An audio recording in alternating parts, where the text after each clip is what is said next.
किसी भी कार्य को करने के लिए उसके प्रति इच्छा होना आवश्यक है। जब इच्छा उठेगी तभी मनुष्य कर्म करेगा।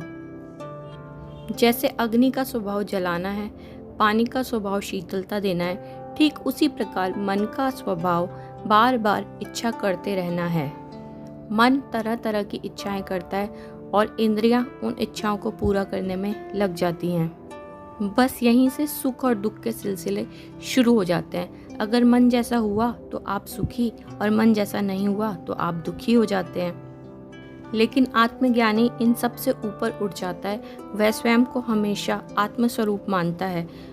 विचार मन का खेल है, इस बात को वह भली भांति जानता है और वह अपने आत्मस्वरूप में स्थित रहता है। इस सारी सृष्टि को उत्पन्न करने वाले भगवान हैं, इसका पालन पोषण करने वाले भी भगवान हैं और अंत में वह स्वयं ही इसे नष्ट कर देते हैं। आत्मज्ञानी इस सच से भली भांति परिचित है। वह स्वयं को कभी भी कर्ता नहीं मानता। उपनिषद भी कहते हैं, इस संसार में जो कुछ भी है वह सब उस परमपिता परमेश्वर का है, इसलिए त्याग पूर्वक इसका उपभोग कर। त्याग पूर्वक उपभोग करने का मतलब है बिना आसक्त हुए उपभोग करना। जो हमें प्राप्त हुआ है वह भी उस परमेश्वर का है, जो हमें प्राप्त नहीं हुआ वह भी उस परमेश्वर का है, और जो प्राप्त होकर हमसे छूट गया है वह भी उस परमेश्वर का ही है। भगवान श्री कृष्ण ने गीता में कहा है, कर्म पर तेरा अधिकार है लेकिन फल पर नहीं। फल देना तो परमेश्वर के हाथों में है। भाग्य में जैसा लिखा होगा वैसा ही होगा। ऐसी मान्यताएं हमारे भारत में हमेशा से प्रचलित हैं और यही कारण है जो मनुष्य इन मान्यताओं में विश्वास करते हैं उन्हें तनाव नहीं होता। सभी कार्यों का एक सही समय होता है। समय आने से पूर्व कोई कार्य नहीं होता। जैसे पेड़ को बड़ा होने में समय लगता है, एक बच्चे को पैदा होने में 9 माह का समय लगता है। वृक्ष अपने समय से फल देते हैं। ऐसे अनेकों उदाहरण हम अपने आसपास देखते हैं।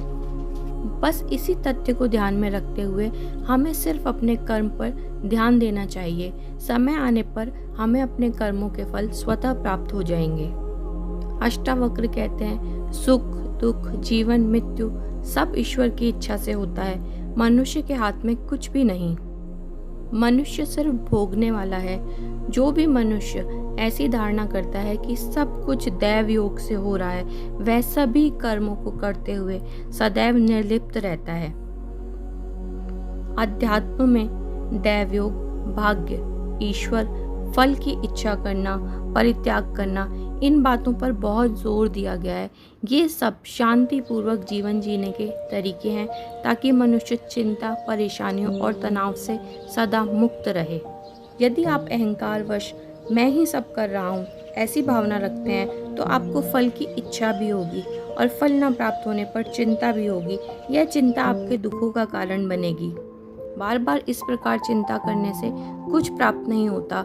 ज्ञानी सदा ईश्वर पर विश्वास रखता है। वह जानता है कि मैं मात्र बांसुरी हूँ और बजाने वाले स्वयं श्री कृष्ण हैं। बांसुरी में बजने वाले स्वर भी श्री कृष्ण के ही हैं। जो ऐसा विश्वास करता है वह निश्चय ही सदैव सुखी और शांत रहता है। एक छोटा बच्चा जब अपने पिता की उंगली पकड़कर चलता है वह कितना निश्चिंत, शांत होता है। उसे जिस चीज़ की आवश्यकता होती है वह केवल अपने पिता से कह भर देता है। अपने मानसिक संतुलन को बनाए रखने के लिए आप भी अपने परमेश्वर रूपी पिता पर विश्वास रखिए। ईश्वर है या नहीं यह इतना महत्व नहीं रखता। ईश्वर पर विश्वास रखना ज़्यादा महत्व रखता है। ज्ञानी मनुष्य जानता है कि वह शरीर नहीं आत्मा है। इसी कारण वह कैवल्य को प्राप्त हो जाता है। कारण वह शरीर से किए हुए और ना किए हुए किसी भी कार्य को याद नहीं रखता, क्योंकि ये सभी कार्य विचारों तक सीमित हैं और विचार मन की सीमा में आते हैं। दोनों का आत्मा से कोई संबंध नहीं। इच्छाएं बार बार कुछ नया प्राप्त करने को कहती हैं। ध्यान से देखें तो ब्रह्मलोक से ब्रह्मांड तक जितने भी जीव हैं वे सब आत्मा ही तो हैं। तो आप किसी भी लोक में कुछ भी बन जाएं उससे क्या ही अंतर पड़ता है।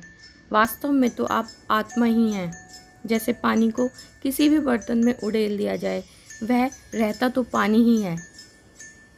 जो आत्मज्ञानी इस तथ्य को जानता है वह शुद्ध, शांत और सुखी होता है।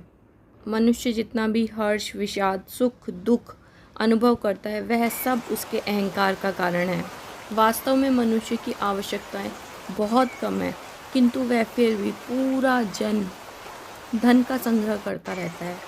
ज्ञानी और अज्ञानी की दृष्टि में यही भेद है कि ज्ञानी प्रकृति के सभी नियमों को जानता है और अज्ञानी उन्हें कभी नहीं समझ पाता। किंतु प्रकृति अपने नियम स्वयं बनाती है और समय आने पर प्रकृति सब कुछ अपने नियमों के अनुसार कर देती है।